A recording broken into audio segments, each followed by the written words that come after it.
देह तव आहे प्रारब्धाधीन, देह तव आहे प्रारब्धा अधीन, याचा मी कासी न वाहू भार. सरो माझा काळ तुझिया चिंतने, काया वाचा मने इच्छितसे प्रस्तुत प्राप्त प्रसंगी.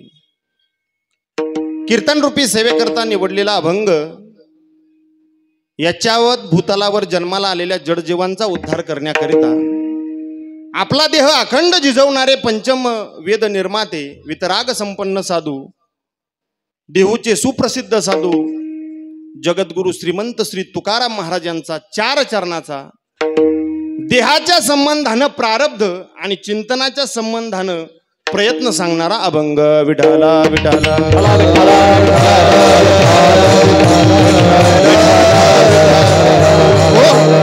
या अभंगावरती आपल्या नियोजित वेळेमध्ये काहीसं चिंतन पाहण्याच्या अगोदर अल्पसा परिहार द्यायचा, तो म्हणजे असा, कशाच्या निमित्तानं आपण तुम्ही आम्ही या ठिकाणी एकत्रित आहोत आपल्याला सर्वांना माहिती आहे, परंतु तरी सुद्धा वक्ता या नात्यानं दोन शब्दाचा परिहार द्यायचा.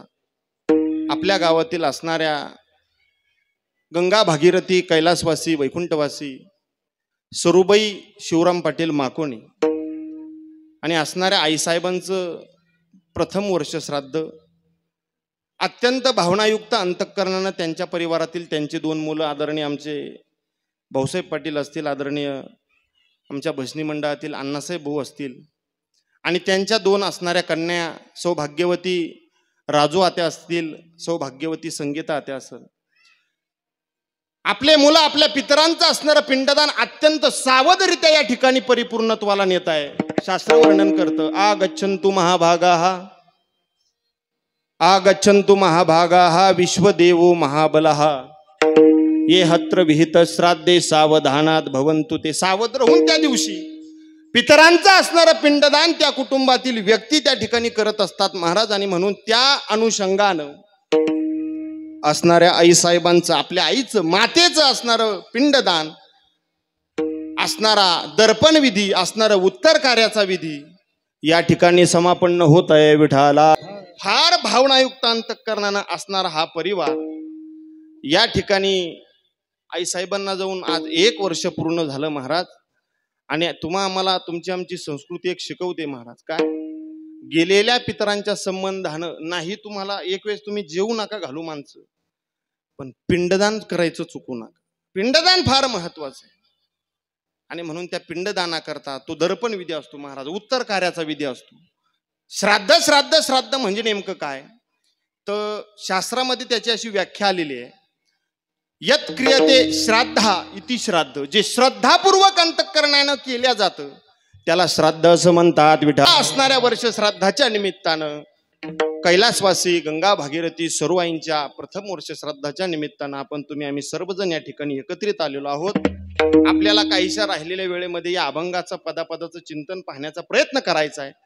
परंतु या कीर्तनाकरता, या कीर्तनाला शोभा आणणारे, या कीर्तनाचं नियोजन करणारे, या कार्यक्रमाला वाढवणारे, मोठं करणारे माणसं महाराज, एकल्याचा नो एक खेळ, एकट्याचं काम नाही महाराज या ठिकाणी.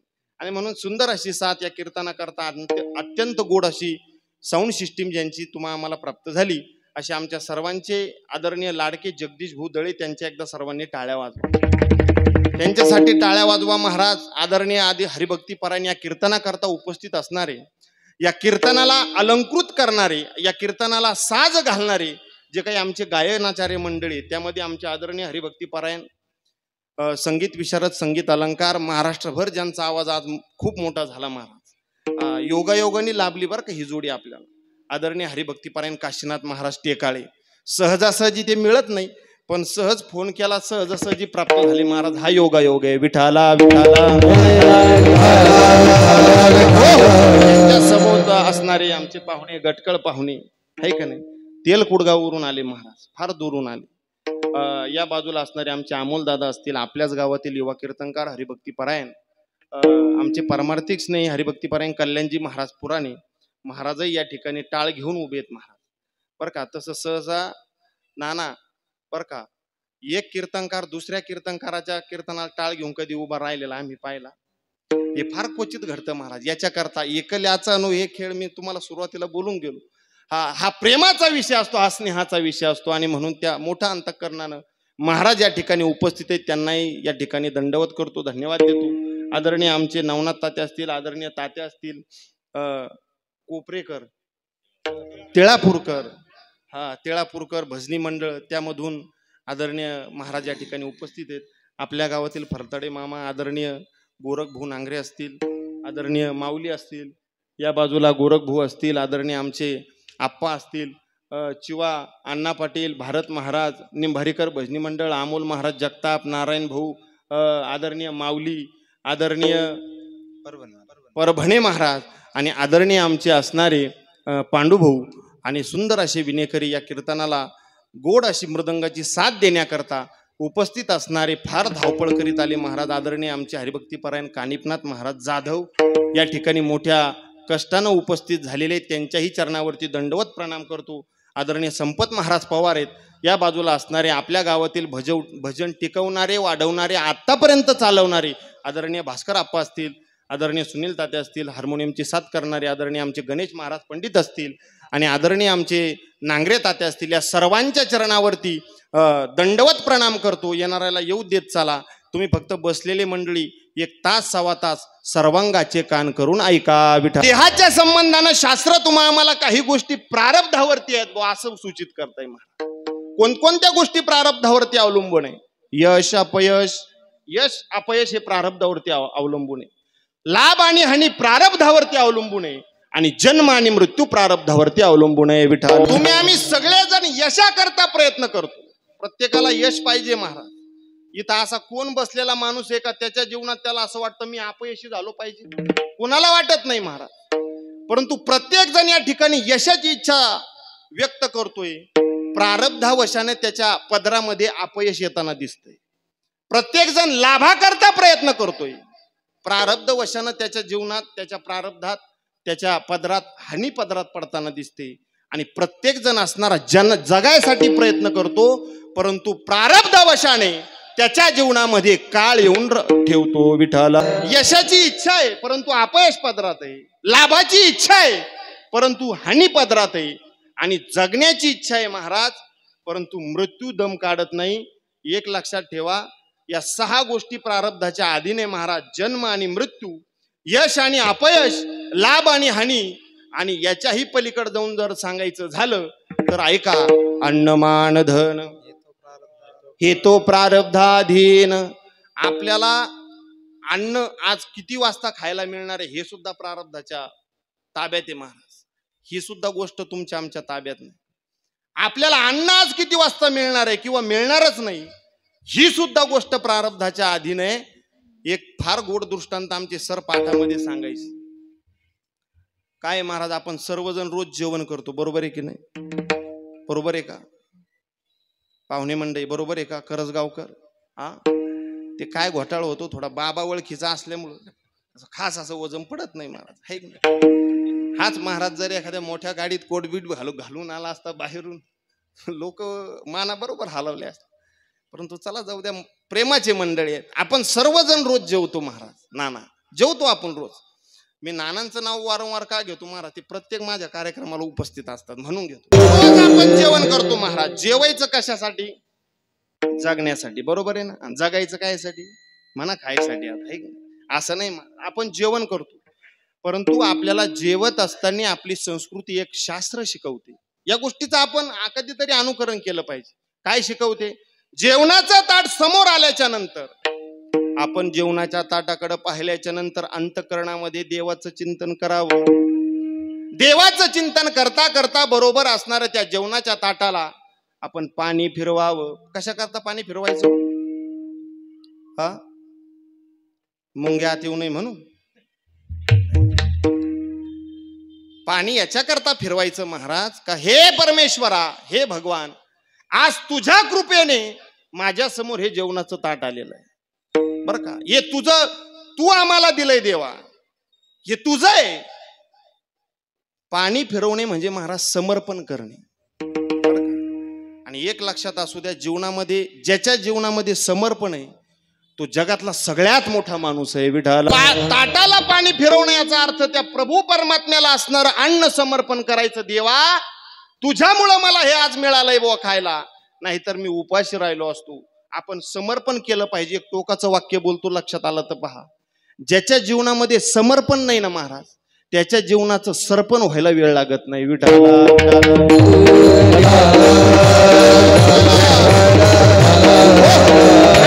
देवाला पाणी फिरवायचंय, ताटाला पाणी फिरवायचंय, समर्पण करायचंय. यत करोसी यदस्नासी यज्जुहोसी ददासी यत तपस्यसि कौंतेय तत्कुर्ष्वं मदर्पणम. अहम वैश्वानरो भूत्वा प्राणिनां देहमाश्रितः प्राणाप्राण समायुक्त पचाम्यन्यम चतुर्विधम वदनी कवर घेता. पाठच आहे महाराज आपल्या, ऐक नाही, हे पाठ आहे आपल्या. परंतु एक लक्षात ठेवा, देवाला आपण समर्पण जोपर्यंत करत नाही तोपर्यंत देव आपल्या प्रारब्धावशात कोणकोणत्या घटना करून ठेवतोय याची लिंक आपल्याला लागणार नाही. समर्पण करायचं देवाला, देवाचं चिंतन करून ते अन्न ग्रहण करायचं. कृष्णार्पणमस्तु, हे देवाचं आहे बुवा, तुझं आहे देवा, तू आम्हाला दिलंस. असंच महाराज देव सुद्धा रोज जेवण करतो बरं का. थोडस ध्यान देऊन ऐका, लक्ष देऊ. येणाऱ्या मंडळींकडे तुम्ही पाहूच नका, ते येणारच आहे महाराज. आता येतील, 12 वाजेपर्यंत येतील. कुंडली कवरदा तोपर्यंत को आहे ना येणारच आहे. तुम्ही गडबडू नका, फक्त तुम्ही लक्ष विचलित होऊ देऊ नका. देवाला समर्पण केल्याच्या नंतर जीवनामध्ये क्रांती काय आहे. देव सुद्धा जेवतो महाराज, कानिपनाथ महाराज. देव काय उपाशी राहत नाही, परंतु देवाची सिस्टीम अशी आहे, देव आपल्या ताटापुढे उभा राहिला रे राहिला, बसला रे बसला. ताटासमोर देव बसल्याच्या नंतर रोज असे 10 मिनिटं डोळे झाकतो. काय करतो देव, काय करतो, रोज असे 10 मिनिटं डोळे झाकायचे. बऱ्याच दिवस देवानं डोळे झाकलेलं देवाच्या पत्नीनं पाहिलं महाराज, रुक्मिणी आई साहेबांनी. रुक्मिणी आई साहेबांना पाहिलं. आता पत्नी हे लग्न झालेल्या लोकांना पटकन कळण उदाहरण, म्हणजे बिगर लग्नाच्या लोकांना कळणार नाही असा त्याचा अर्थ नाही बरं का. रुक्मिणी आई साहेबांनी पाहिलं की देव रोज जेवत असताना डोळे झाकतात, नेमकं कारण काय आहे. आणि पत्नी तिलाच म्हणतात महाराज, कोणत्याही वेळेला काही पण विचारू शकते एक, आणि तुम्ही कितीही सांगा विश्वास ठेवणार नाही 2. कोणत्या वेळेला, मग ती देवाची का असाना.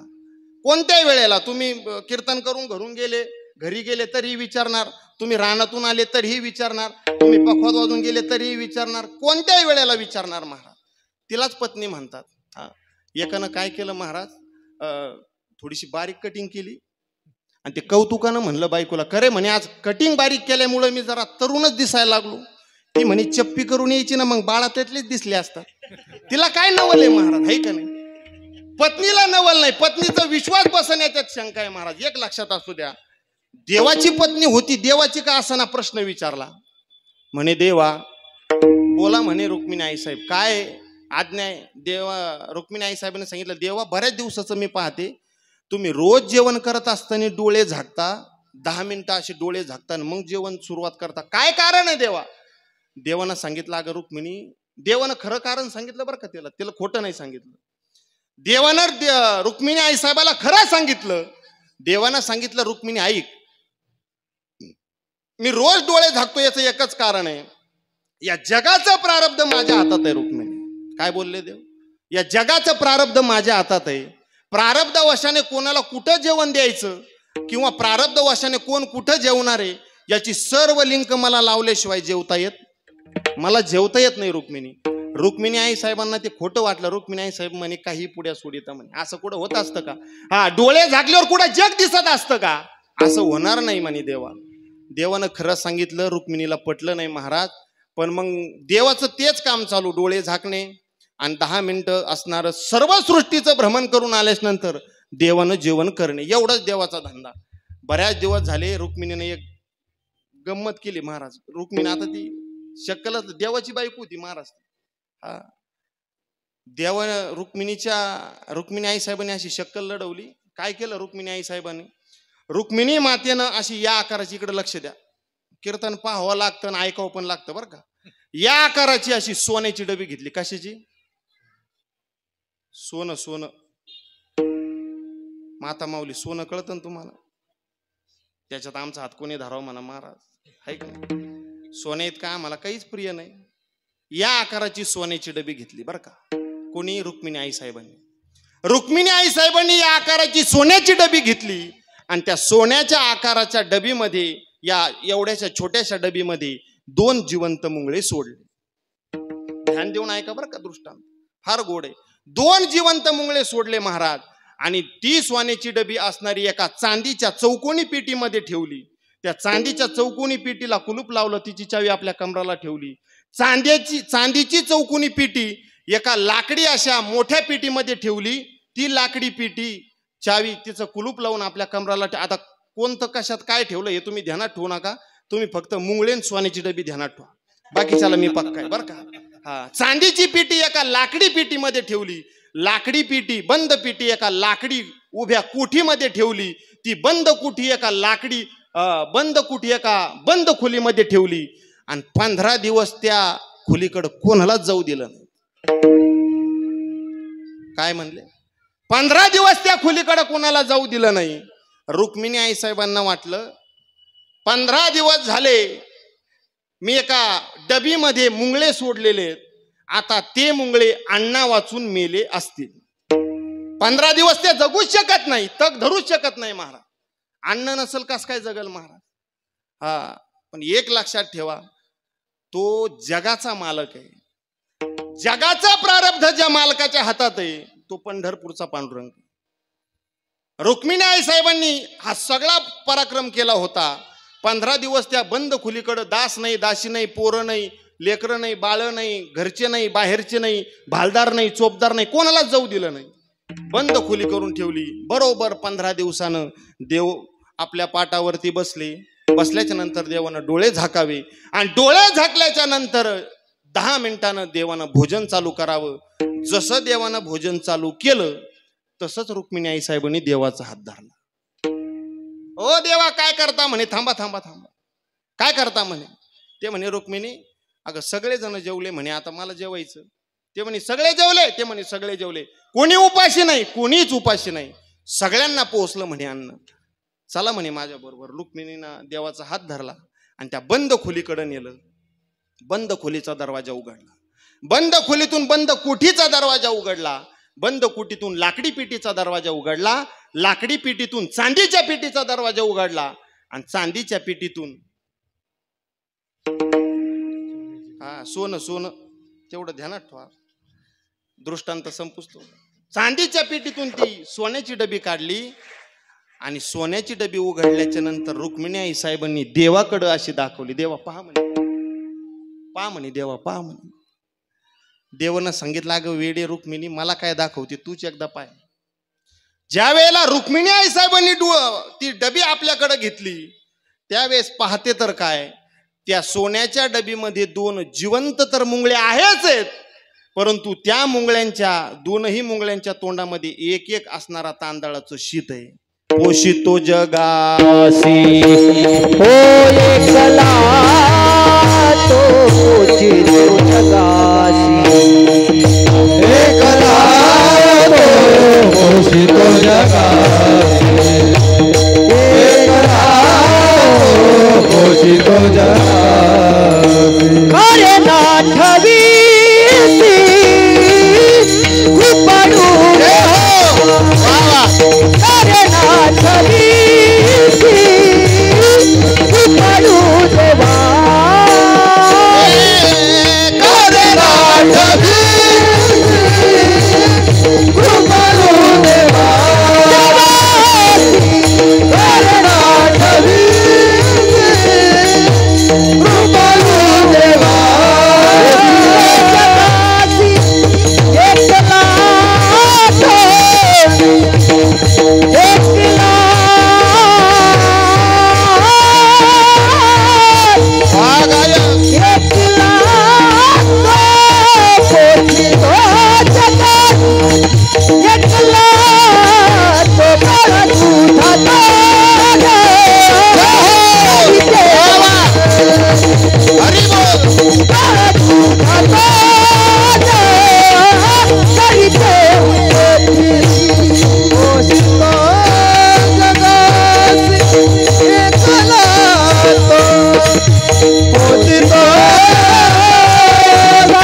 वाजवा गाड्या एकदा सर्वांनी, वाजवा टाळ्या, वाजवा. फार गोड प्रमाण दिलं महाराजांनी, फार सुंदर चाल लावली काशीनाथ महाराजांनी.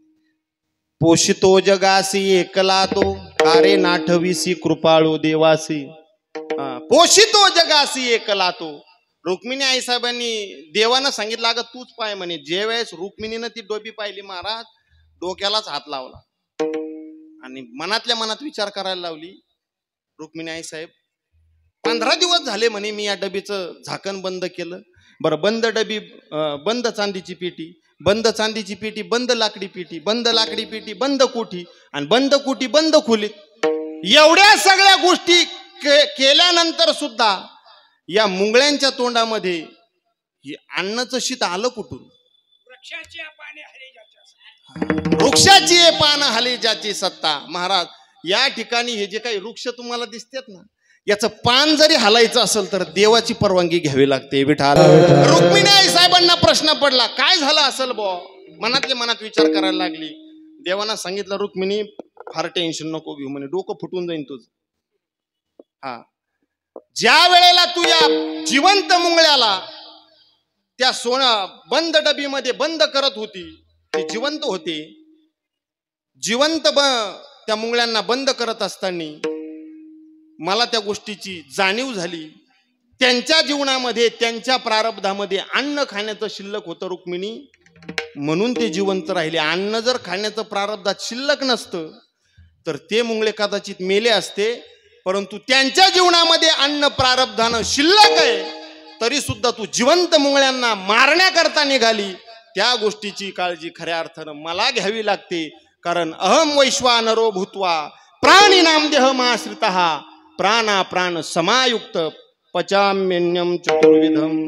अरे या सगळ्या सृष्टीतील या सृष्टीपटलावरती जेवढे जीव आहेत ना, त्या प्रत्येक जीवाचा बरं का रुक्मिणी मला सांभाळ करावा लागतो, मला सांभाळ करावा लागतो. ही जबाबदारी आहे माझी. आणि याच्याकरता रुक्मिणी आई साहेबांच्या मनातील अहंकार दूर झाला. पोषितो जगासी एकला तो. रुक्मिणी आई साहेबांना सुद्धा ही गोष्ट पटली. परंतु ऐका महाराज, जसं अन्न मिळणं आपल्या प्रारब्धात आहे, वस्त्र मिळणं आपल्या प्रारब्धात आहे, आपल्याला एखादा चांगला मित्र मिळणं आपल्या प्रारब्धात आहे, अगदी त्याचबरोबर प्रारब्धेसी वाडे मान, प्रारब्धेसी वाडे धन, धन मान अन्न या सगळ्या गोष्टी प्रारब्धान आहे. परंतु अगदी त्याचबरोबर मृत्यू सुद्धा जर कुणाच्या ताब्यात असेल तर तो मृत्यू सुद्धा प्रारब्धाच्या ताब्यात आहे. विठाला. आज आपण एखाद्याच्या वर्ष श्राद्धाच्या निमित्तानं एकत्रित होत महाराज. कधीतरी आपल्याही वर्ष श्राद्धाला समाज जमणार आहे ना, जमणार आहे महाराज. ते प्रारब्धाच आहे. जे काल लाटीचे लिहिले ते न मोडे काही केले, काळे गोरे पण फिटले धुतो नेने. जे ललाटावरती आहे महाराज, जे कपाळावरती आहे ते आपलं ते होणार आहे, त्यात शंका नाही. कारण एक लक्षात असू द्या, कोणाचा मृत्यू कोणत्या ठिकाणी आहे आणि कोणाचा मृत्यू कशा पद्धतीनं होणार आहे या सगळ्या गोष्टी प्रारब्धात आहे. जे जे लिहिले प्रारब्धे,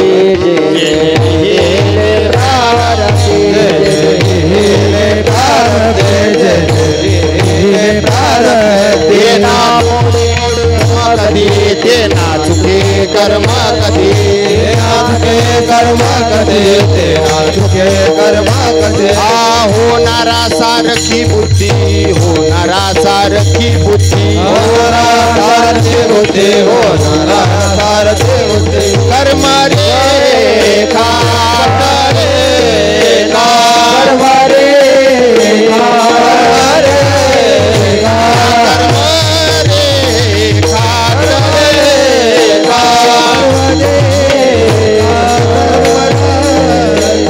नकळे पुढील होणार, नकळे पुढील होणार,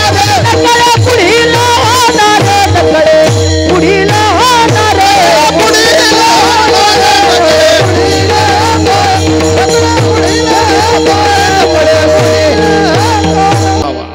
जे जे लिहिले प्रारब्धे. नामदेव महाराजाचा अभंग आहे. ते न चुके कर्म कधी, होणारा सारखी बुद्धी, कर्म रेखा टळे ना, न कळेल पुढील होणार. पुढं काय होणार आहे ते माहिती नाही. आणि म्हणून पुढचं जोपर्यंत आपल्या पदरात येत नाही तोपर्यंत आपण सावध होणं गरजेचं आहे, एवढा त्या पाठीमागचा भाव विठाला. मानधन ह्या गोष्टी प्रारब्धानं आहे, अगदी त्याच पद्धतीनं मृत्यू सुद्धा प्रारब्धानं आहे. मृत्यू सुद्धा प्रारब्धानं आहे महाराज. आमचे गुरुवर्य रामेश्वर महाराज कंटे सर नेवाशाला असताना पाठात आम्हाला एक नेहमी दृष्टांत सांगायचे, कबुतराचा आणि गरुडाचा. फार गोड दृष्टांत आहे महाराज. पद्मपुराणात आलेली कथा आहे ती. पद्मपुराणात सर सांगायचे, एकदा अशी देवांची सभा भरली, अशी एकत्रित आले सगळे देव, बरेच देव एकत्रित आले महाराज. जसे देव एकत्रित आले तसे त्यांची वाहनं पण. आता आपण नाही का, कोणी मोटरसायकलवर आलं, कोणी फोर व्हीलरवर आलं, हे सगळे वाहन आहेत ना आपले, तसं ते देवांची वाहनं सुद्धा एकत्रित आले महाराज. आणि देवांची वाहनं एकत्रित आल्याच्या नंतर त्या ठिकाणी कबूतर सुद्धा एक वाहन एका देवाचं आलं. आता महाराज, कबूतर कोणत्या देवाचं वाहन आहे? मी असंच एकदा माग त्या वावरत जांभलीला कीर्तन केलं आणि कबूतर वाहन आला असं सांगितलं. कानिपनाथ महाराज मला दुसऱ्या दिवशी फोन आलता, म्हणे काओ महाराज, म्हणे तुम्ही ते काल ते कबुतराचं सांगितलं, ते कबूतर कोणत्या देवाचं वाहन आहे म्हणे, तेवढं सांगा गड्या. असे हुशार राहतात बरं का काही काही श्रोते, कारण हे जाणकार मंडळी महाराज. हा परिसरच फार पुनीत आहे. त्रिभुवन एक पवित्र, ज्ञानेश्वरीचं उगम स्थान आहे महाराज, हे का नाही. आणि ज्ञानेश्वरीच्या अभ्यासक, गाथ्याच्या अभ्यासक गुरुवर्य वैकुंठवासी गुरुनाम गुरु ब्रह्मीभूत बन्सी महाराजांनी हा या परिसरावरती केलेला उपकार आहे विठ्ठल. त्यांना प्रश्न विचारला महाराज, महाराज ते कबूतर कोणत्या देवाचं वाहन आहे म्हणे. ऐका, कामदेव जो आहे ना, कामदेव, त्या कामदेवाची पत्नी रती, फार सुंदर आहे महाराज ती रती. त्या रतीचं वाहन आहे कबूतर, कामदेवाची पत्नी. त्या रतीचं वाहन ते कबूतर त्या ठिकाणी आलेलं होतं. जसे आज या ठिकाणी कीर्तना करता काशीनाथ महाराजांना वेगळं बोलवण्याची गरज नाही, गटकळ महाराजांना वेगळं बोलवण्याची गरज नाही, आदरणीय कानिपनाथ महाराजांना वेगळं बोलवण्याची गरज नाही, या मंडळीला काही वेगळं आमंत्रण, हे सगळेजण एका ठिकाणी आलेत ना, अगदी त्याच पद्धतीनं त्याचप्रमाणे जसे जसे देव आले तसे तसे त्यांची वाहनं पण आली. भगवान महादेवांचे नंदी महाराज आले, भगवान महादेवांचे नंदी महाराज आले, गणपती बाप्पांचे उंदीर मामा आले, सर्व देवी देवतांचे वाहन, भगवान विष्णूचे गरुड महाराज आले, सगळे असणारे त्या देवी देवतांची वाहनं त्या देवसभेमध्ये येत राहिले. आणि त्याच पद्धतीनं त्या ठिकाणी कामदेव आलेले होते आणि ते पत्नीला सोबत घेऊन आले होते. आणि म्हणून त्यांचं ते वाहन आलं होतं कबूतर. कबुतराला वाटलं, काय माझं भाग्य आहे बुवा, भाग्योदयन बहुजन्म समर्जितेन सतसंग पुरुषो यदा वै. काय भाग्य आहे माझं, आज मला या ठिकाणी जर एका देवाचं दर्शन घ्यायचं असेल तर आज आपण जर पाहिलं विश्वामध्ये तर 18 दिवस लोक वारीला जातात. आणि मग कुठंतरी एक दिवस त्या देवाचं दर्शन घेता येतं. आपुल्या माहेरा जाईन मी आता, निरोप या संता हाती आला. ज्ञानोबा तुकोबराईचं भजन करावं आणि पंढरपूरच्या वारीला जात राहावं. 18 दिवस चालावं लागतं. काय भाग्य आहे माझं, आज या ठिकाणी मी उपस्थित राहिलो. सगळे देव ऐकतेत महाराज. काय नाही करायचं म्हणे, आता एका चौकटीवरती जाऊन बसतो म्हणे लांब वरती, आणि देवांची एंट्री जिथून आहे तिथं फक्त बसून राहतो. जे जे देव त्या दरवाज्यातून आज जातील त्यांचं एकदा दर्शन घेतो, बाकी काय करायचं. आयता आला घर पुसोनी, न लगती सायास जावे वनांतरा. सुखी येतो घरा, नारायण घरी येतोय महाराज. ठरवलं कबुतरानं, कबूतर भरकन उडलं तसंच त्या चौकोटीवर जाऊन बसलं. चौकोटीवर बसल्या बसल्या त्या ठिकाणून हनुमंतराय गेले, त्या ठिकाणून गणपती बाप्पा गेले. जय हरी जय हरी जय हरी. सगळे देव देवता गेले, अग्निदेव गेले, वायुदेव गेले, सगळे देव गेले महाराज. सगळ्यांना जय हरी घातला कबुतरानं.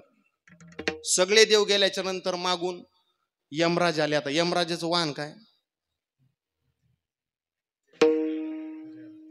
तुम्ही मरणारच नाही का कोणी, मग बोला ना पटकन.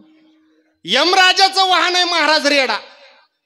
यमराज रेड्यावरती बसून आले आणि बसून आल्याच्या नंतर त्या देवसभेच्या मंडपाच्या ठिकाणी यमराज उतरले.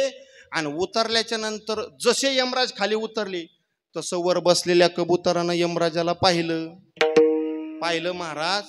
ते कबूतर बिचकलं, थरकलं, घाबरलं महाराज. ते कबूतर बर्फच झालं. त्या कबुतराच्या मनात एकच इच्छा, फक्त या बाबांना आपल्याकडे पाहू नये म्हणजे झालं. कारण त्याचा काय उद्योग आहे, त्याचा उद्योग महाराज तोडीती झोडीती निष्ठुर यमाचे किंकर बहुसाल.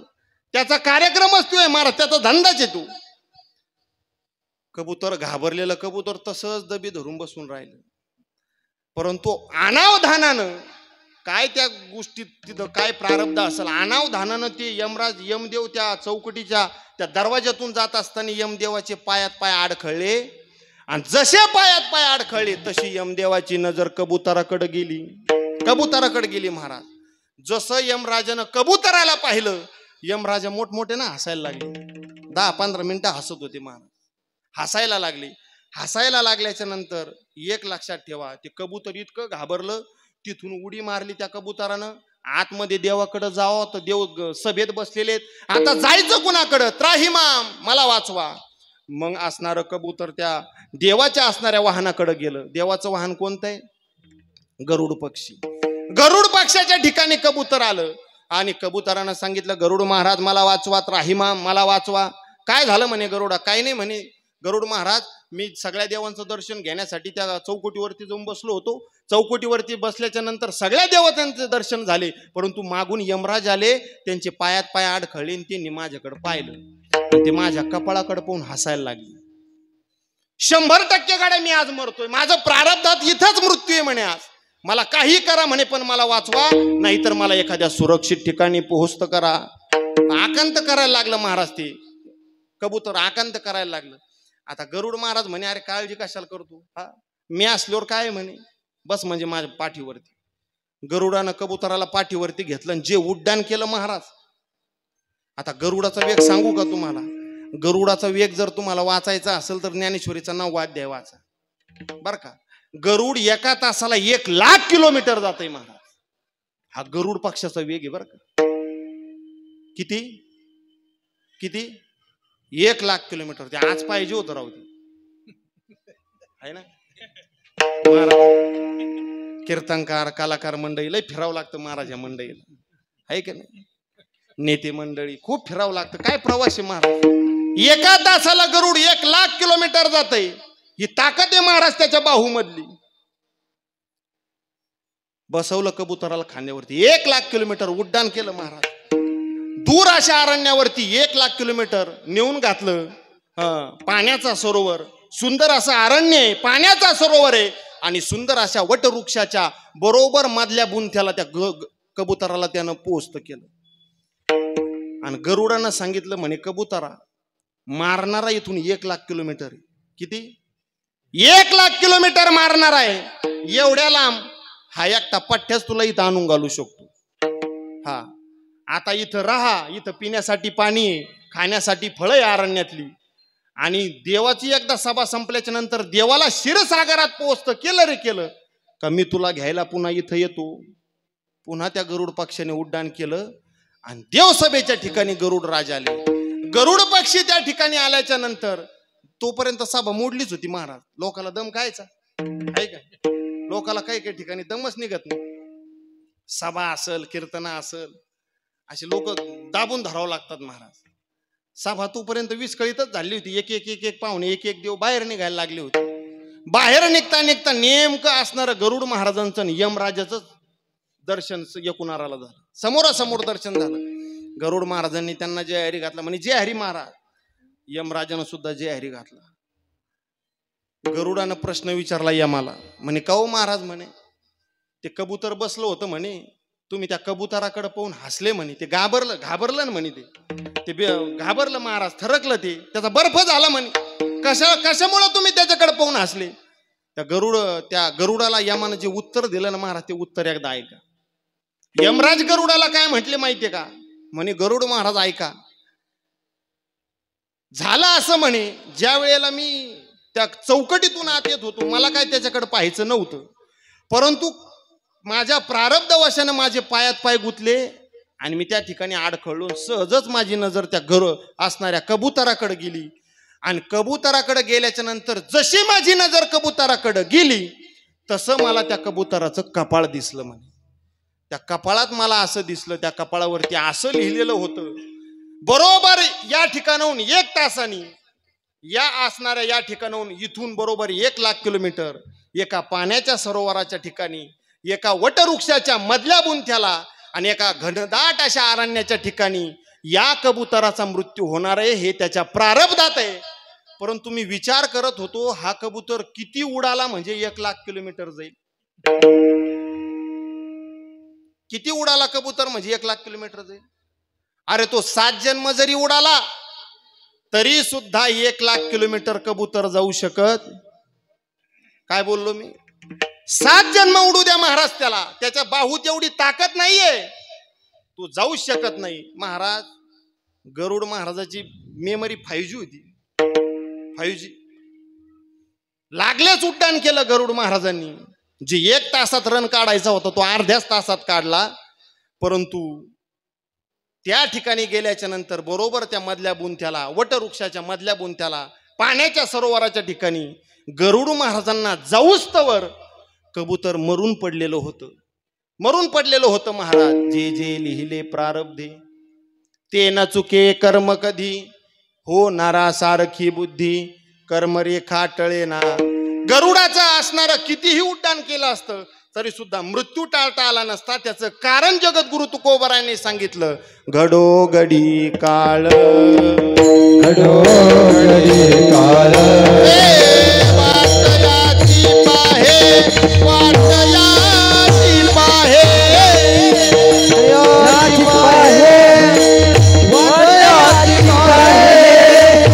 वाटयाची पाहे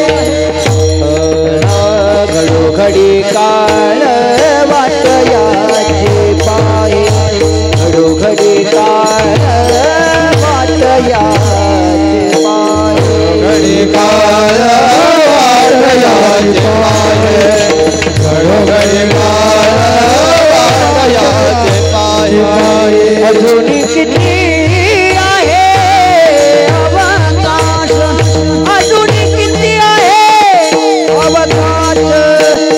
हरिमुखी दाता हरपली, हरिमुखी दाता हरपली आहे अवकाश.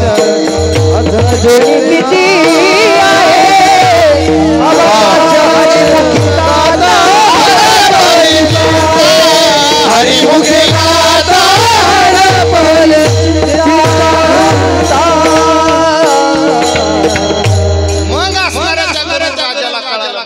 पोच नाही केला, नेऊन घातला. पोच काय करतो आपण?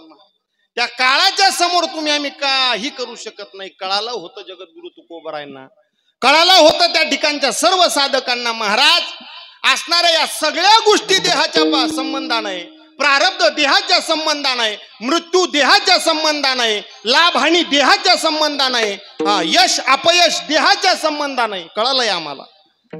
मग ह्या जर सगळ्या गोष्टी देहाच्या संबंधाने असतील तर मग आम्ही त्या गोष्टीचं टेन्शन घ्यायचं कशाला? आम्ही त्या गोष्टीचा शीण घ्यावा का? याचं सुंदर असं चिंतन जगद्गुरु तुकोबरायांनी आजच्या घेतलेल्या पहिल्या चरणात. देह तव आहे प्रारब्धाधीन, देह तव आहे प्रारब्धाधीन, देह तव आहे प्रारब्धाधीन, देह तव आहे प्रारब्धाधीन, देह तव आहे प्रारब्धाधीन, देह तव आहे प्रारब्धाधीन, देह तव आहे प्रारब्धाधीन, देह तव आहे प्रारब्धाधीन. याचा विकासीन वाहुवार, याचा विकासीन वाहुवार, सर्व माझा काळ तुझिया चिंतने, सर्व माझा काळ तुझिया चिंतने. याचा बनुची वाहुवार, याचा बनुची सर्व माझा काळ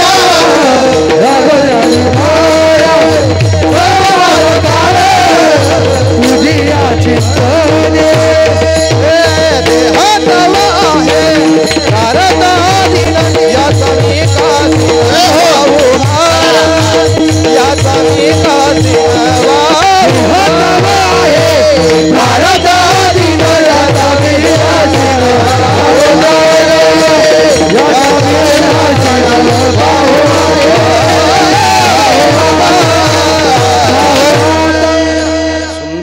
संतांनी सांगितलं देह तव आहे प्रारब्धाधीन.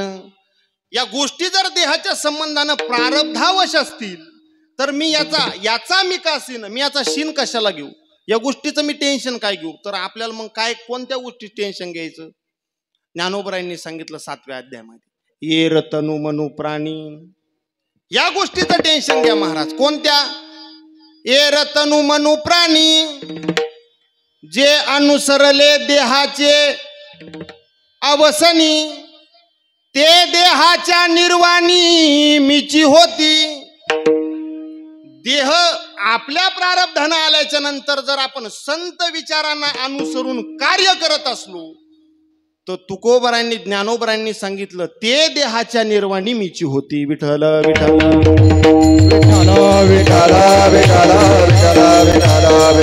काय गोड होई महाराज. ये रतनु मनु प्राणी जे अनुसरले देहाचे अवसनी, ते देहाच्या निर्वाणी मीची होती.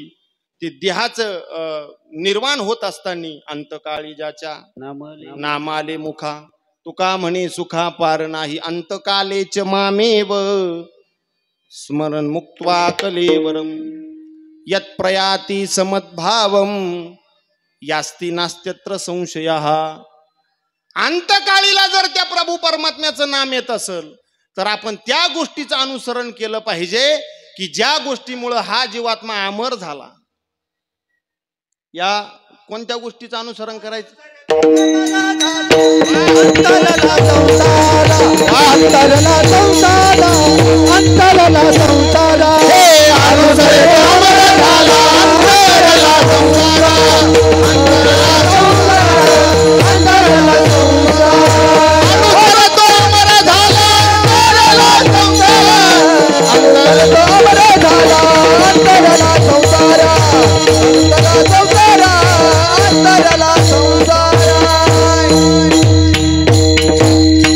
फार गोड प्रमाण दिलं कल्याण महाराजांनी. त्या गोष्टीचं अनुसरण करायचंय. कोणत्या? अनुसरे तो अमर झाला अंतरला संसारा. त्याचा फायदा सांगतात महाराज. न देखती गर्भवास कधी दास विष्णूचे. अरे त्या विष्णू दासांना गर्भवासाचं दुःख नाही. तुमच्या आमच्या प्रत्येकाच्या जीवनात गर्भवासाचं दुःख आहे. माणूस मरण म्हणजे माणसाचा शेवट नाही, अगोदर ध्यानात घ्या बर का. पुनरपि जननम पुनरपि मरणम पुनरपि जननी जठरे शयनम यह संसारे खल दुस्तारे कृपया पाहे पाहे मुरारे भज गोविंदम भज गोविंदम गोविंदम भजे मूढमती. माणूस मरण म्हणजे माणसाच्या जीवनातील शेवट नाही, हे अगोदर ध्यानात घ्या. शेवट गोड झाला हे कशाला म्हणायचंय. बेटी रखू मा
साली कोंबो केल्या भाऊ तुम्ही.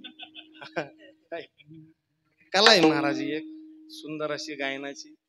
आणि आपण दाद दिली पाहिजे अशा गोड माणसा करता. विठाला विठाला विठाला. आपल्याला अनुसरण सांगितलं परंतु त्या संत विचारानं.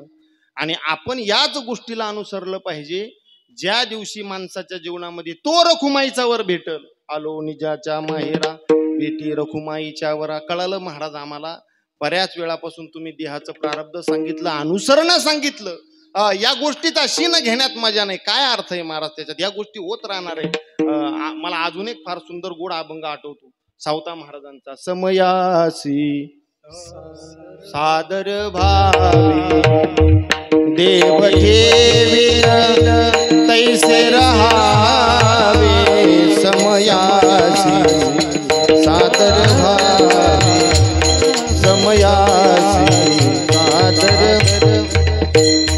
कोण दिवशी पैसोनी हरिवरा कोण दिवशी पालकी सुभेदा एखाद्या दिवशी आरतीवरून मिरवणूक महाराज एखाद्या दिवशी कीर्तन लिहायला डायरीच जागा शिल्लक राहणार नाही कोणे दिवशी पायी कोरोना डायऱ्या बंद कीर्तन बंद पखवात बंद सप्ते बंद पंक्ती बंद कोणे दिवशी पायी कर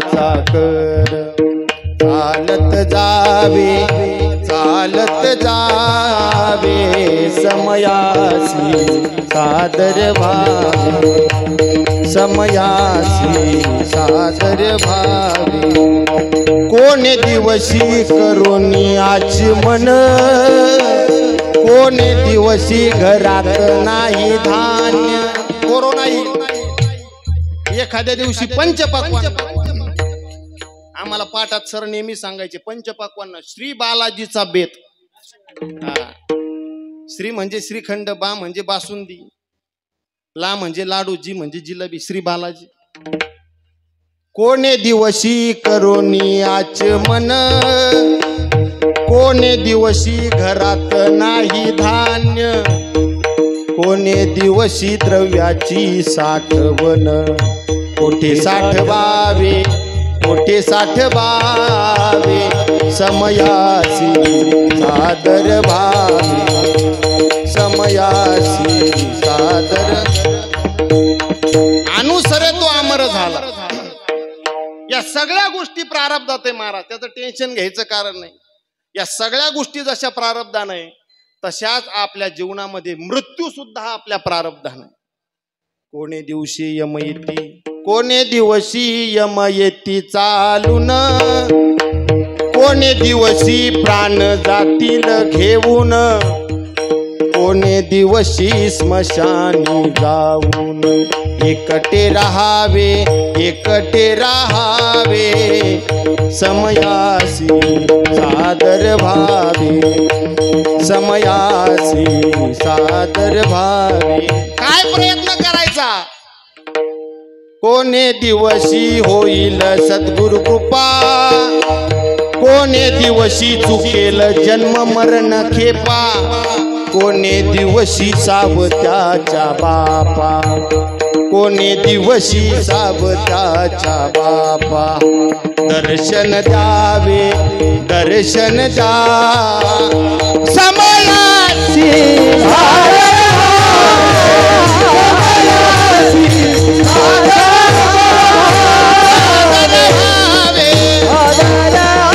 काय गोड प्रमाण आहेत महाराज सावता महाराजांनी शिकवावं तुम्हा आम्हाला जगणं कसं असावं प्रारब्ध वशाने आलेले कर्म कसे असावे प्रत्येक संकादिकांनी तुम्हा आम्हाला जाग केलं उठा जागे वारी आता स्मरण करा पंढरीनाथा भावे चरणी ठेवा माता सुख व्यथा जन्माच्या धनदारा पुत्र जय हो धनदारा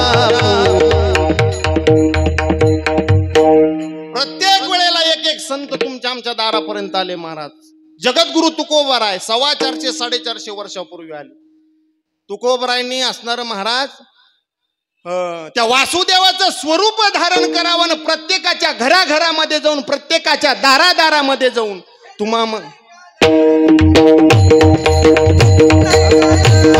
हे जरी नाही काल आणि दुसरा येईल हे जरी नाही काल शेवटी बा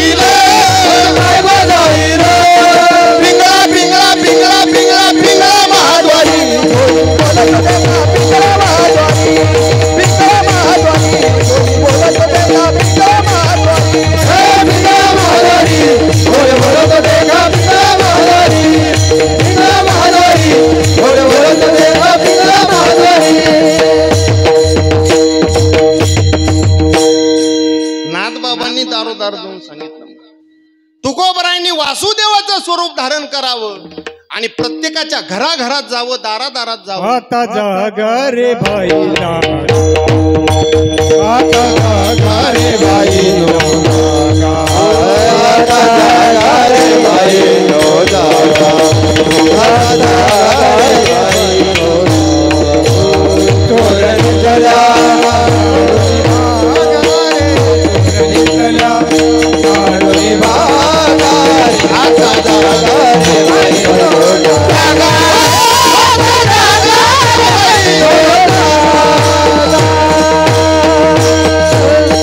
वासुदेवाचं स्वरूप करावं जगद्गुरु तुकोबरायांनी.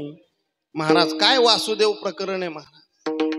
वासुदेवाला हो वासुदेवाला दुपारच्या प्रहाराला हरिनाम बोला. बरोबर आहे ना, बरोबर आहे ना. दुपारी येत असतो वासुदेव कधी. तुम्ही माना हली तर माना. सकाळच्या प्रहाराला वासुदेव बोला, तुम्ही हरिनाम बोला. आता वासुदेव दुपारी येतो, पुलोर कपडे बदलतो मग भिक्षा मागतो. बरोबर आहे ते. पहिले वासुदेव सकाळी यायचे महाराज. जगद्गुरु तुकोबरायांनी म्हणावं, गातो वासुदेव मी ऐका, चित्त ठाई ठेवूनी भावे एका, डोळे झाकुनी रात्र करू नका, का काळ करीत बैसलासे. अरे तो आमचं माप लिहून ठेवायला बसलेला आहे महाराज. तुमच्या आमच्या सगळ्याची गोष्टी महाराज काळ बदला घेत असतो बरं का. काळ बदला घेत असतो, काळ व्यर्थ घालू नका. चांगल्या चांगल्याची उदाहरण आहे महाराज. काळानं बदला घेतला. तुम्ही अर्धीच म्हण ऐकलेली, भगवान जब देता है तो चप्पर फाडके देता है. ही अर्धीच आहे, तुम्ही अर्धी ऐकलेली नाही. मगर जब लेता है तो चमडी उधड़ के लेता है.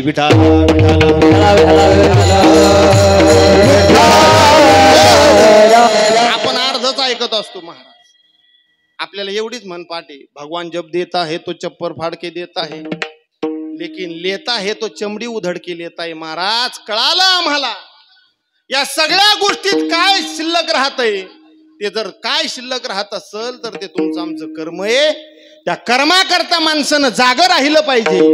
त्या कर्माच्या ठिकाणी माणसानं स्थित प्रज्ञ असलं पाहिजे. कारण या भवनदीत तुम्हा आम्हाला कधी वाहून जावं लागेल सांगता येणार नाही.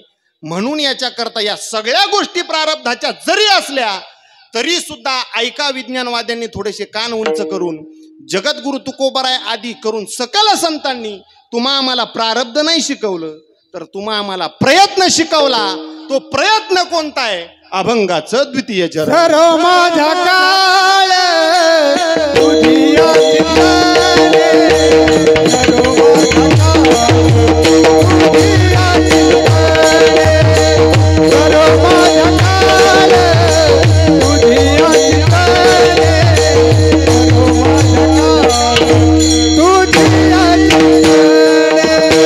सर्व माझा काळ तुझिया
माझा काळ. हा प्रयत्न तुकोबरायांनी दुसऱ्या चरणामध्ये प्रयत्न सांगितला की जो प्रयत्न सकल संतांनी केलेला आहे. कोणता प्रयत्न आहे? सरो माझा काळ तुझी या चिंतने काया वाचा मने इच्छित असे. प्रभू परमात्म्याचं चिंतनच करायचं असेल तर कायेनं केलं पाहिजे, वाचेनं केलं पाहिजे, मनानं केलं पाहिजे. हा, आसनी शयनी सदा हरीचे चिंतन विठाला. जगद्गुरु तुकोबरायांनी तुम्हा आम्हाला प्रयत्न शिकवला महाराज, परंतु या प्रयत्नाच्या अगोदर जे जगद्गुरु तुकोबरायांनी तुमच्या आमच्या समोर जे प्रारब्ध ठेवलेलं आहे त्या प्रारब्धावरतीच हा प्रयत्न अवलंबून आहे बरं का. प्रारब्धाच्या व्यतिरिक्त प्रयत्न करता येणार नाही. आपल्या प्रारब्धात असेल प्रयत्न करणं तरच प्रयत्न होऊ शकतो. काय प्रयत्न केला महाराज? त्या रामायणामध्ये असं गोड प्रसंग आलेला आहे, थोडस ध्यान देऊन ऐक. ती कैकेयी माता राजा दशरथाला 2 वराची मागणी करत असते. 2 वर मागून घेते ती.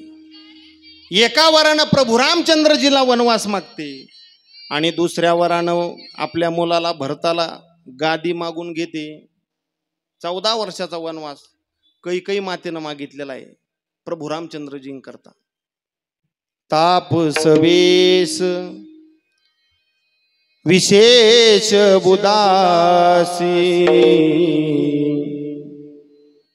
14 बरस राम वनवास. ताप सवेश विशेष बुदास 14 बरस राम वनवास. रघुकुल रीत सदा चली आई प्राण जाए पर वचन न जाए. 14 वर्षाचा वनवास प्रभू रामचंद्रजीला आहे महाराज. 14 वर्षाचा गादीचा सन्मान आपल्या मुला करताय, भरता करताय.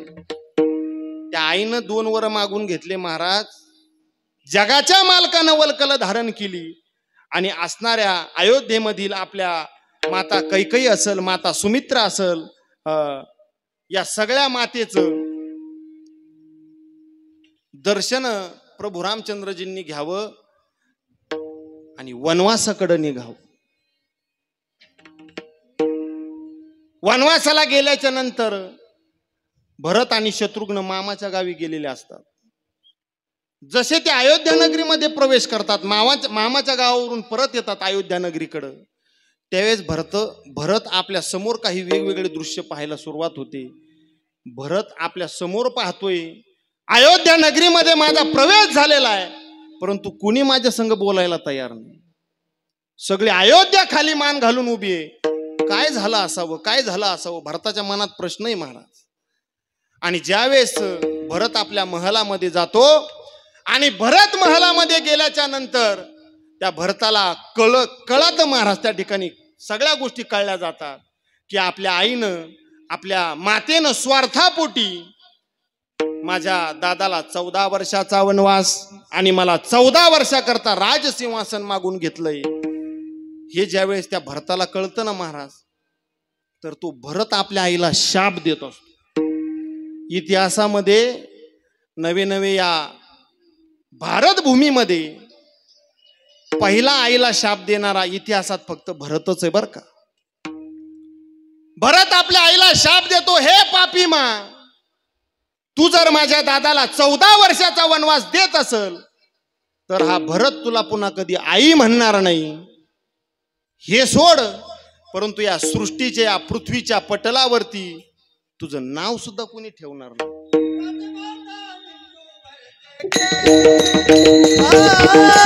राजा माता निंदू भरते गेली, राजा माता निंदू भरते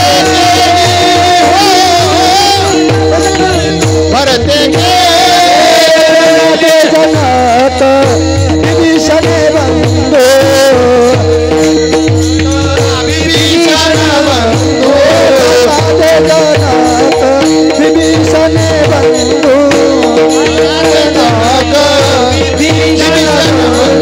राजा माता निंदू भरते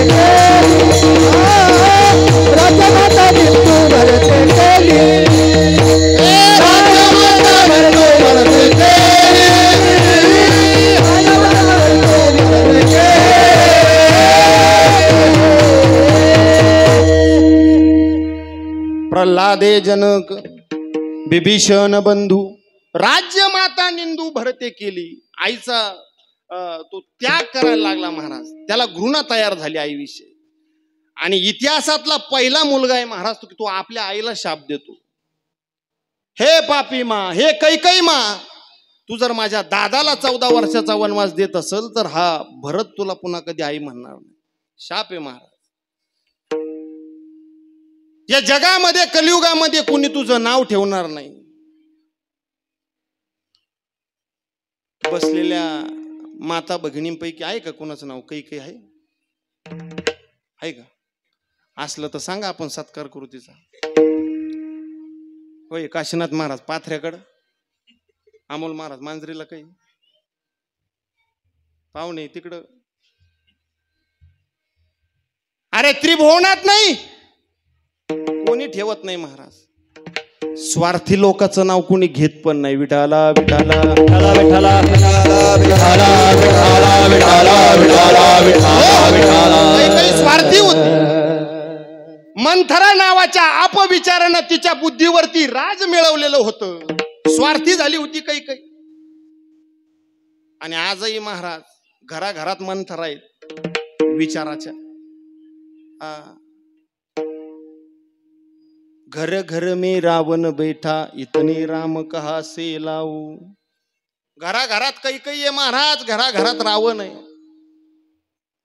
भरतानं शाप दिला आईला आणि भरत त्या ठिकाणून आपल्या पूज्य पिताश्रींचा असणार अग्निसंस्कार करून जगाच्या मालकाला आणायला निघतो. तसा मोकळा निघत नाही महाराज. सगळ्या असणाऱ्या गोष्टी राजदरबारातील भालदार, चोपदार, घोडे, हत्ती, सोनं नाणं सगळ्या गोष्टी घेतो भरत आणि आपल्या जगाच्या मालकाला, आपल्या भावाला आणण्याकरता चित्रकूट पर्वताकडे निघतो. भरत चला रे अपने भैया को मनाने. भरत चला रे प्रभु दर्शन पाने. भैया को मनाने, राजा को मनाने. भैया को मनाने, राजा को मनाने. भगत चला रे प्रभु दर्शन पाने. भगत चला रे प्रभु दर्शन, प्रभु दर्शन.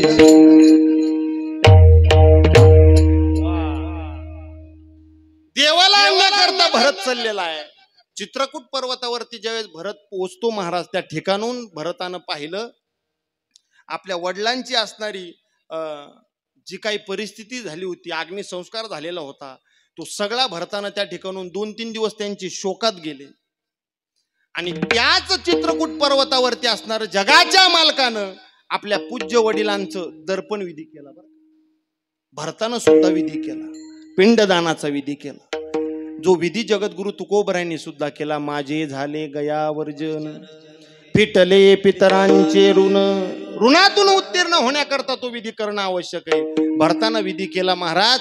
2 दिवस शोकातले निघून गेले आणि मग भरत आपल्या असणाऱ्या भावाला, आपल्या दादाला विनंती करायला लागला की देवा, हे दादा, हे सगळं राज्य तुझं आहे रे दादा, माझं काहीच नाही, हे सगळं तुझं आहे. तुम्ही पुन्हा अयोध्येला चला, पुन्हा अयोध्येला चला. त्यावेळेस जगाचा मालक भरताला चित्रकूट पर्वतावरती काही उपदेश करतो. तो ऐका. काय उपदेश करतो भरत? दैव जात दुःखे भरता. गीत रामायणातल्या ओव्या आहेत.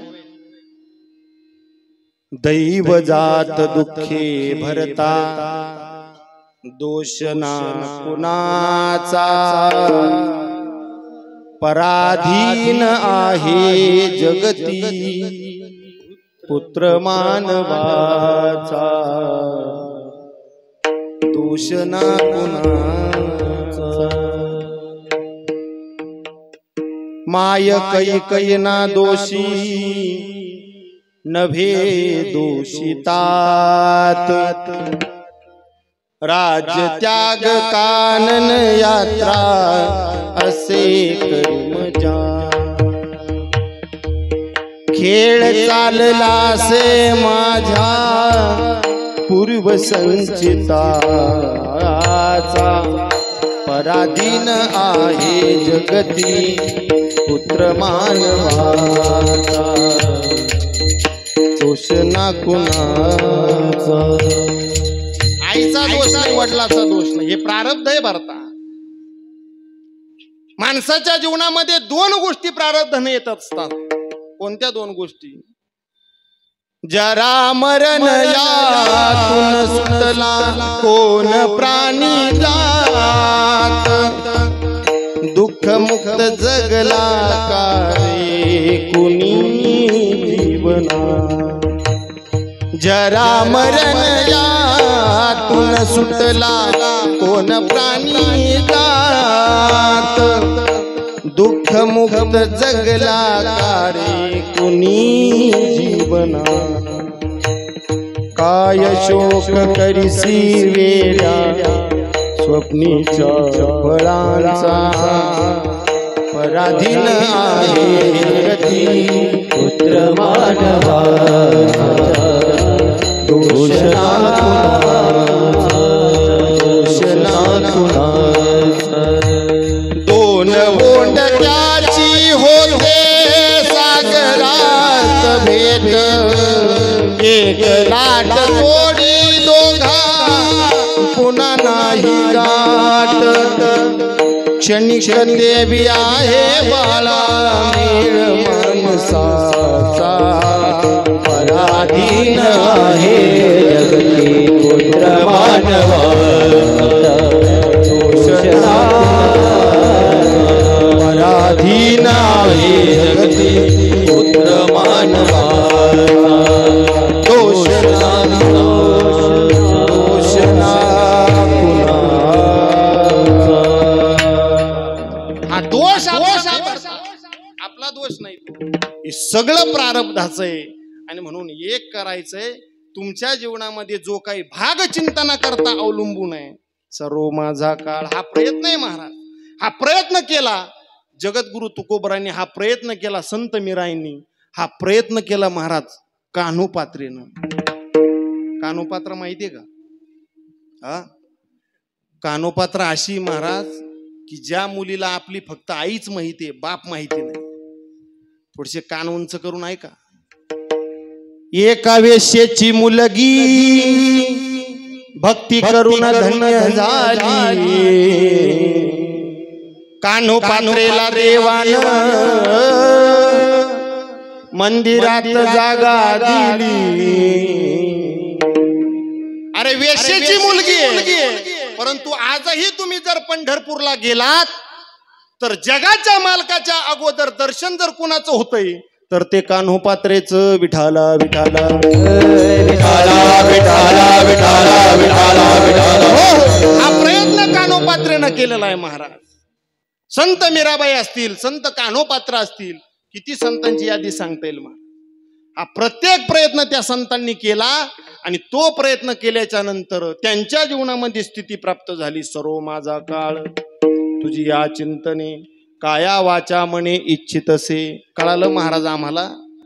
जवळजवळ आपल्या कीर्तनाचा वेळ संपत आला. प्रारब्ध सांगितलं, प्रयत्न सांगितलं, संतांच्या कथा सांगितल्या, सगळ्या गोष्टी कळाल्या महाराज. परंतु आम्हाला या सगळ्या गोष्टीचा सारांश जर कशात दिसत असेल तर या प्रारब्धामध्ये, या संत कथेमध्ये जो लाभ आहे तो लाभ जगाच्या पाठीवरती दुसरा कशातच नाही.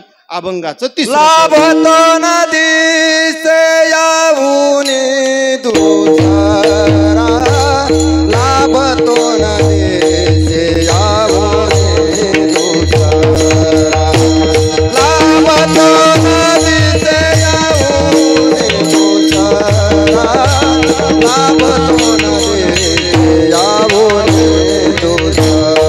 ओ लाभतो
दिसे, याहुनी दुसरा अनेक दातारा येणे जन्मे, सर्व माझा काळ तुझिया चिंतने, काया वाचा मनी इच्छितसे विठोबा रघुमाई.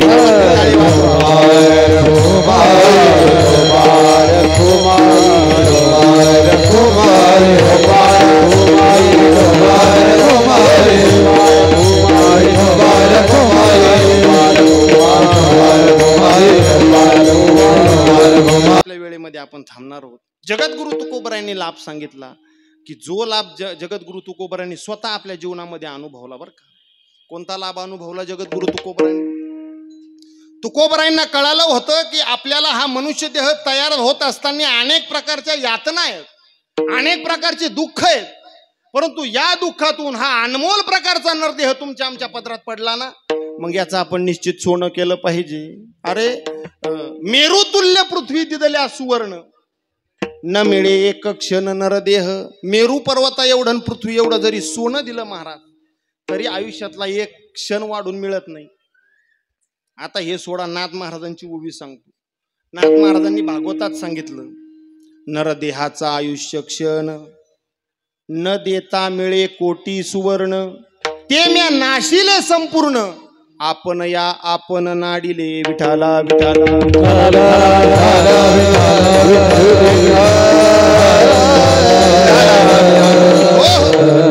नाथबाबांनी सांगितलं, न मिळे देता कोटी सुवर्ण, कोटी सुवर्ण दिले तरी सुद्धा आपण त्या नरदेहातल्या एखाद्या क्षणाचा स्वीकार करू, तो आपल्याला मिळणार नाही महाराज. गेला तो गेला. आणि म्हणून एक लक्षात असू द्या, नरदेहाचा एक एक क्षण किती महत्वाचा असतो.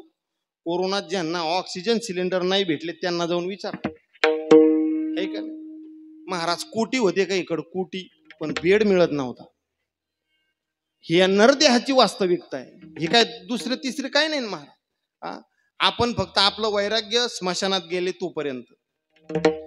एका स्मशानभूमीत गेल्यावर मी फार सुंदर वाचलो होतो काशीनाथ महाराज. आता काही काही गोष्टी वाचल्यानंतर लगेच त्या लक्षात पण राहतात. काही काही गोष्टी वाचल्याच्या नंतर मनोरंजन होतं आणि काही काही गोष्टी वाचल्याच्या नंतर बोध मिळतो. मनोरंजनाचा भाग सांगतो. आम्ही नेवाशा फाट्यावरून अहिल्यानगरकडे चाललो होतो कार्यक्रमाला. आणि त्या कार्यक्रमाला जात असताना एका ट्रकवरती अगदी छान लिहिलेलं होतं. काय लिहिलं होतं? प्यार कभी चुकता नहीं और हफ्ता कभी चुकता नहीं, प्यार कभी झुकता नहीं और हफ्ता कभी, तो भरावाच लागतो महाराज. हप्ता आल्यावर तो बाउन्स व्हायचा. त्याने बिचारीने भावना लिहिलेल्या होत्या, आहे की नाही? काही गोष्टींना मनोरंजन होतं, काही गोष्टींना बोध मिळतो महाराज. एका ट्रकवरती मी फार छान वाक्य वाचलं महाराज, विचार करायला लावणारं वाक्य. ते वाक्य असं होतं, मौत से किसी की रिश्तेदारी है. काय काय काय? मौत से किसी की रिश्तेदारी है, आज मेरी तो कल तेरी बारी है. अरे आज मी गेलो ना, उद्या तुला जावं लागणार आहे. ज्ञानोबराय चिंतन करतात, एक पहा तसे एकाची दहणे, सावध त्या गुन्हे कारे न व्हा किंवा कारे न होसी. काय चिंतन आहे ज्ञानोबरायांचं, कधीतरी वाचा ज्ञानेश्वरी महाराज. आपण सावध कधी होणार आहोत. म्हणून या नरदेहाचा एक एक क्षण एवढा महत्वाचा आहे. त्या बऱ्याच ठिकाणी दशक्रियेला गेल्याच्या नंतर, विधीला गेल्याच्या नंतर त्या अमरधामावरती फार सुंदर लिहिलेलं असतं महाराज, फार सुंदर लिहिलेलं होतं. एका उत्साही कार्यकर्त्याने एक वाक्य लिहिलं होतं महाराज अमरधामात, 2024 साहेब येणार म्हणजे. आता पुढं काय लिहावं हे बी कळलं पाहिजे ना. त्याचा उत्साह त्यानं त्या ठिकाणी तयार म्हणजे मांडला होता, हे लक्षात घ्या. आणि म्हणून एक लक्षात असू द्या, सर्व माझा काळ तुझियाचे. आपण एवढाच प्रयत्न करायचा. प्रयत्न करता करता तुमच्या आमच्या जीवनामध्ये कोणत्या दिवशी तो प्रभू परमात्मा येऊन आपल्याला साक्षात्कारित करील सांगता येणार नाही, पण प्रयत्न आपला नित्य असला पाहिजे. गोविंद गोविंद, हा गोविंद गोविंद बोला. गोविंद गोविंद गोविंद गोविंद, हरे गोविंद गोविंद गोविंद गोविंद गोविंद गोविंद गोविंद गोविंद. मना लागली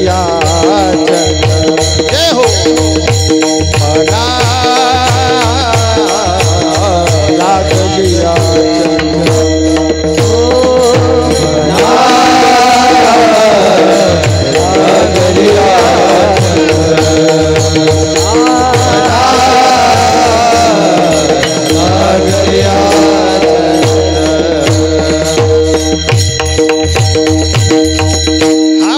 तुकोबराय सांगतात गोविंद गोविंद. फायदा काय महाराज?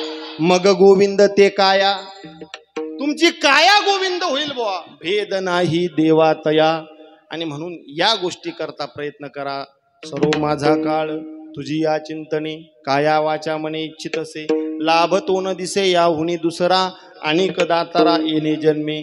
तुका म्हणे आलो सोसित संकटे, मी माझे ओखटे आहे देवा सर्व माझा काळ तुझी या चिंतने, काया वाचा मने इच्छित से. ज्ञानेश्वर माऊली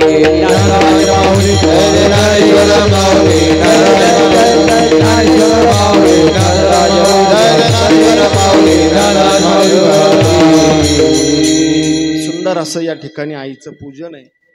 आणि आपल्या आईंच्या पूजनाकरता 3 पृथ्वी प्रदक्षिणा परियेसी, 2 लक्ष प्रदक्षिणा वाराणसी, एकदा नमस्कार करिता मातेसी, येतुके पुण्य होईल. एवढा पुण्य होईल महाराज. ज्ञानोबरायांनी तोंड भरून वर्णन करावं. सकळ तीर्थाची धुरे, जे का माता पितरे, तया सेवेसी किर शरीरे लोन कीजे. काय सेवा आहे महाराज जीवनात. मी माझ्या डोळ्यानं पाहिलं, आणि जे डोळ्यानं पाहिलं ते बोलायला हरकत नाही. ही वास्तविकता आहे महाराज. आता हे दोन्ही भावंड असतील, अण्णाभाऊ असतील, आमचे भाऊसाहेब पाटील असतील, आमच्या राजू आत्या असतील, संगीता आत्या असतील, रोज आमची भेट व्हायची उंबरापाशी. आता उंबर म्हणल्यावर तुमच्या लक्षात आलं असेल महाराज, करजगावातल्या मंडळी पाहुणे मंडळी नाही करायचं. या दोनही असणाऱ्या त्यांच्या मुलींनी जावं, मुली असतील त्यांच्या सुना असतील महाराज, शेवटच्या श्वासापर्यंत, अगदी शेवटच्या क्षणापर्यंत, जो ज्ञानाचा कुरुटा तेत सेवा हा दारवंटा, तो स्वाधीन करी सुबटा ओळगोणी. आई गेली महाराज यांच्या जीवनातील. आणि म्हणून एक लक्षात असू द्या, आहे तोपर्यंत त्यांनी भरपूर सेवा केलेली. आता जाणार आहे हे प्रारब्ध आहे महाराज. उद्या आपल्यालाही जायचंय, हे लक्षात घेतलं पाहिजे. परंतु तीर्थ स्वरूप असणाऱ्या आईला आपण शेवटपर्यंत काय सेवा देतो याचं जर उत्तम उदाहरण जर पाहायचं असेल तर हे माकोने कुटुंबे आम्ही स्वतः डोळ्यानं पाहिलेलं आहे. आणि म्हणून दुसरी तिसरीकडे जाण्याची गरज नाही. आईमध्ये सगळे तीर्थ येतात. आमचे मित्र आहेत लक्ष्मण महाराज नांगरे, त्यांनी एक थोडंसं पद गायलं, ते गाण्याचा थोडासा प्रयत्न करतो, ते काय मी रचलेलं नाही, परंतु महाराज फार सुंदर गातात बरं का. कोण आहे आई? तीर्थ पायाशी सारे गाई तुझ्या, तीर्थ पायाशी सारे गाई तुझ्या, का करू पंढरी, का करू द्वारका, आई चेहरा तुझा रखुमाई सारखा, आई चेहरा तुझा रखुमाई सारखा, तुझ्या पाया शिरमतो, तुझ्या पाया शिरमतो सारखा सारखा, आई चेहरा तुझा रखुमाई सारखा. मी जर कधी वाईट नाही माझ्या संग, तू फक्त बोलायचं बंद होऊ नको. मला मार तू, मला काही गोष्टीचं तू पनिशमेंट कर, परंतु माझ्या संग बोलायचं तू बंद होऊ. एखादं लहान लेकरू जर आई रागा वैतागानं जर त्या संग बोलायची बंद झाली तर ते लहान लेकरू त्या आईच्या पाठीमागं असं फिरत राहतं, आई बोल ना, आई बोल ना, आई बोल ना. आणि ते लेकरू तिला त्रास देत राहतं म्हणून ती आई बोलत नसते. आता ते लेकरू आईला विनंती करतं, काय त्रास देणार नाही गाई तुला, त्रास देणार नाही गाई तुला, बोल तू मार तू, बोल तू मार तू, मी तुझा लाडका आई चेहरा तुझा रखुमाई सारखा आई चेहरा तुझा रखुमाई सारखा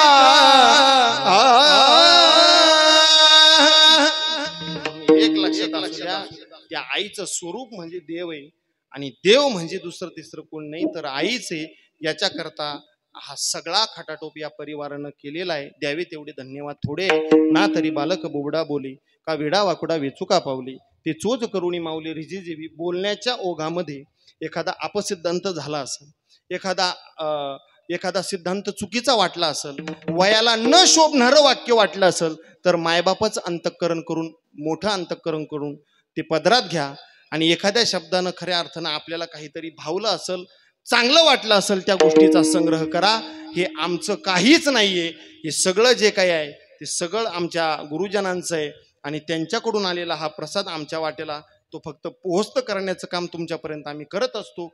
आणि म्हणून पुन्हा एकदा या कीर्तनाची शोभा वाढवण्याकरता सगळे मंडळी या ठिकाणी मोठ्या प्रेमानं उपस्थित आहे. सर्वांच्या चरणावरती मी दंडवत प्रणाम करतो आणि वाणीला पूर्ण विराम. विठ्ठल जय जय.